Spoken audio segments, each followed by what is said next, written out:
Hey everybody, this is Jason Akers again with Akers Pest Control. Today we're going to go over cockroaches. This is the second in a series of videos that I'm doing on hopefully to instruct people on how to eliminate German cockroaches, oriental cockroaches, wood roaches, and basically trying to get rid of them from your life, from your apartments, from your home. It is a growing problem. People are getting infested with these things, and I'm going to try to help you in the best that I know how to do it yourself. If you like this video, give me a thumbs up. If you really like it, think about subscribing to my channel, and don't forget to hit the notification bell so you know when I'm live. I do live streams on Friday nights, and so you know when I put up a new video. So let's get right on into it. Now, episode 1 was basically, trying to teach people how to properly identify roaches. That's really the first step that you need to take in order to eliminate your cockroach problem. Just because you have roaches, there are, different types of roaches that people can get in their home. And so if you're really interested on what you've got, you need to find out what you've got in order to do the proper plan of action. And so that's what we're going to go into today. We're going to basically talk about what you need to do yourself, how to keep from getting infested in the first place. How did you get infested with cockroaches? All right, let's say you have identified your bug and you have oriental cockroaches. Now, like I said in my video before, they can come up in drains. They can live in the sewer system if you're in the city. They do not like the cold, so they will come in your house during the winter, spring and fall, depending on temperatures at night. They'll come in if the temperature drops down like into the 40s and 50s at nighttime. They will come in your house, and that's for if you live in the country too, because oriental cockroaches come from outside. They like rotting debris, leaf debris, mulch. If you mulch around your house, you might want to think about switching to like a stone rather than a wood mulch. Because it holds less moisture and less heat, and it's less attractive to, because, well, they don't decay. Rocks don't decay. And so, that's something you can think about, trying to change your living habits. Do you, so you've identified that you've got German cockroaches. How do you think you got them?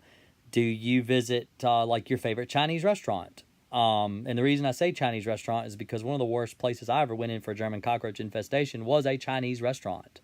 Do you have friends who have roaches that complain about having cockroaches? Maybe your friend has asked you, oh, hey, who do you use for your exterminator? I've been having problems with cockroaches. And you never realized they had roaches before. Do you visit their home? Do you leave your purse behind? Do you, maybe you have roaches at work. Have you noticed roaches at work? Do you take your purse or, any personal belongings or anything to work that you would then take home? Do you buy secondhand appliances? Do you, for example, microwave oven, toaster oven, a stove, an oven combination type thing? Do you buy, sometimes it's better just to buy new.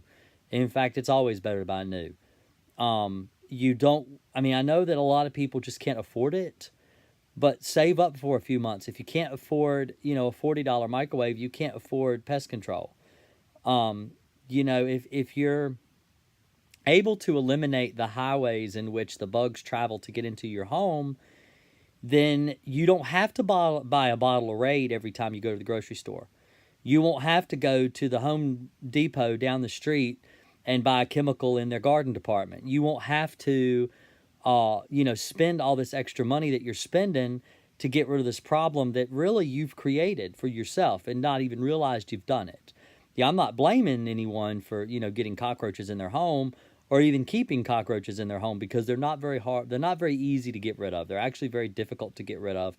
It's why I'm doing a series rather than just a single episode on how to get rid of roaches, because it's a lot.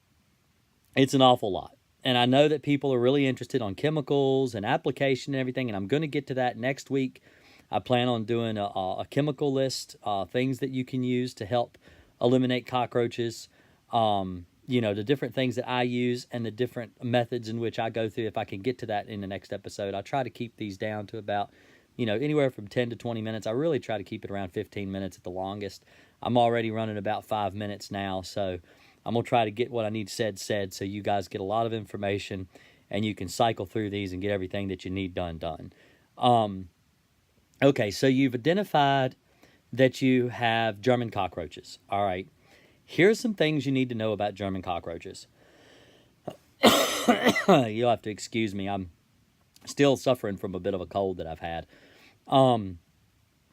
German cockroaches, they're social insects. And the reason I call them social insects is not because of the way they live or the way they behave. It has to do with where they like to live. They like to live with and around people. German cockroaches are native to the tropical regions of the world, and they're typically brought into the United States via trade.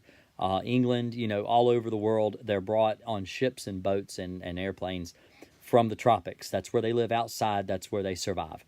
When they get up to a more northern or a more southern climate where it is, below or northern of the hemisphere or below hemisphere, it's colder. And so they can't survive outside. Now, if you get down to areas like Florida, Louisiana, even Georgia, you can find German cockroaches outside sometimes, typically in the summer when it's nice and warm. And the summers last longer, so you will find them outside. I was actually as far south as Charlotte, North Carolina, found them living under a woman's doormat underneath her front doormat. So they can survive outside. Now in the winter, if they don't get inside, they die. If the temperature drops down below, I think it's like 54, 52 degrees, they'll die.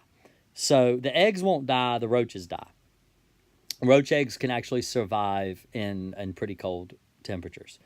So keep that in mind. You can buy, a lot of people will buy like a used stove and they'll leave it outside on the truck. It's like, well, we're just going to leave it outside on the truck. We're not going to bring it in so that the roaches will die if there's anything in it. And really, truthfully, the eggs, you'll bring it in, you'll move it in the house after 2 or 3 months sitting on the truck. You bring it in the house, set it up, and the roaches hatch out. You got baby roaches everywhere. So, keep that in mind that, the cold really doesn't bother the eggs that much at all. It's the, that's just going to, prolong your problem. Yeah, you'll kill all the adults. The adults will die. But, babies eventually grow into adults, and then you're just going to have the problem all over again anyway. So you'll want to make sure that you're not bringing them in. If you've got friends who have them, don't go to their house. Don't invite them to dinner. They'll come over, they'll bring their purse, they'll drop their purse down, and a few roaches will crawl out of it. Don't continue to do business with businesses that have roaches, that you have actually found roaches in. I'll tell you, one time I went to a McDonald's. Now, I don't really eat at McDonald's a lot anymore anyway, but this was probably 6 or 7 years ago. I went to a McDonald's and I sat down at the table in the back, and a roach crawled out from behind the table and went up into the wall behind the wall paneling. And so I'm like, I'm not eating here. They got cockroaches back here. And I went into the bathroom. I found cockroaches living in the bathroom. I'm like, I'm not going to do business here. I'm lucky I didn't bring any home with me, or I didn't have my wife with me where she would sit her purse down and, a roach or two crawl in her purse. We take them home, and then I'm the exterminator and I've got roaches. So I gave them my card.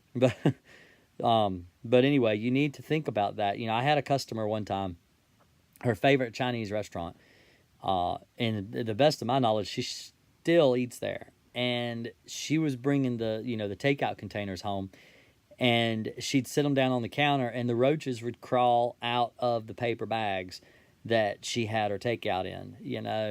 She knew that the restaurant had cockroaches. And I explained to her, I said, you wouldn't even have to pay me if you would stop eating at this restaurant, stop bringing these roaches home. She said, I just can't. It's so delicious. I need it. It's so good.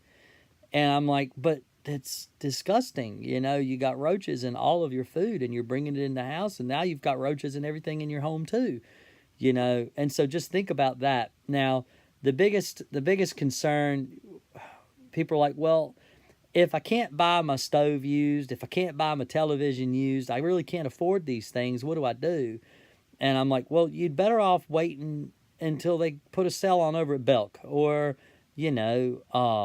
what's another good one? Some of those like Big Lots and places where they do like, you can get fairly decent things at an affordable price.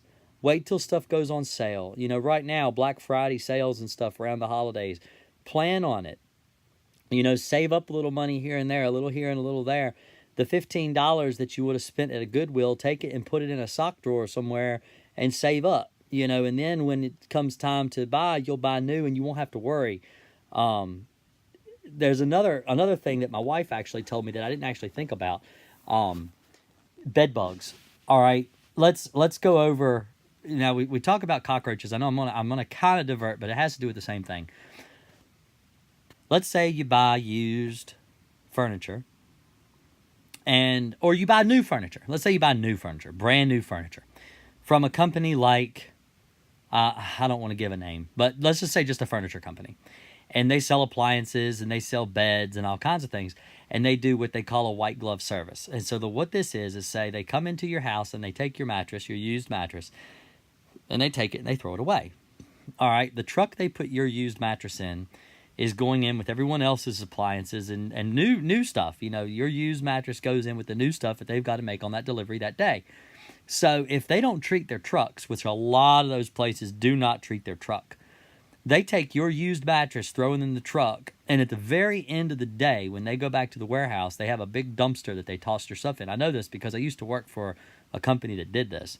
They, on a part-time service, you know, we would go out and we would clear office buildings and houses and stuff, and we would take the stuff away. We would replace it with new and take the old stuff away and throw it in a giant dumpster. But the thing is, all that stuff stays in the truck. All that used stuff stays in the truck till the end of the route.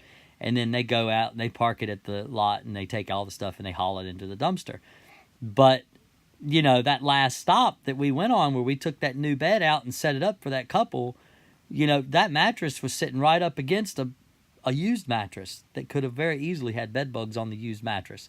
So if you have an option, like when we bought our kitchen table, we didn't have it delivered. We delivered it ourselves. If you've got a friend that's got a truck or, you know, family or something that can deliver it for you, you know, yeah, you'll save money too, because they usually charge extra for that type of service, like the white glove service, what they call white glove service. And so, you know, you'll save a few dollars. And, you know, yeah, if you've got people that can help, you know, just keep that in mind. There's a safer, and safest way to be.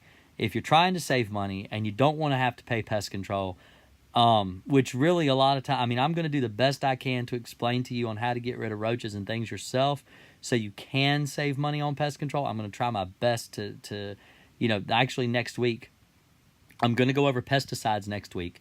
I'm going to show you the differences in things you buy at the store and things you can buy like mail order, or, you know, what an exterminator can use and can't use in your home, and the differences and why you continue to waste money on Raid and things, and why they claim to kill roaches and then you still have roaches. So if you're interested in seeing that one, stay tuned next week. It's Cockroach Mondays. Y'all have a really great day. I really appreciate it. Like I said, if you like the video, give me a thumbs up. If you really like it, think about subscribing to my channel. And I also have a Facebook. It's Green Akers Pest Control LLC. It's you know, where I do all my business on Facebook. I also have a website. It's Green Acres Pest Control. Well, it's Green Acres PC. Pest Control stands for PC. Or PC stands for Pest Control. Acronym, whatever. GreenAkersPC.com. It's Akers is how you spell my last name. Y'all have a really great day. I appreciate it. Thanks.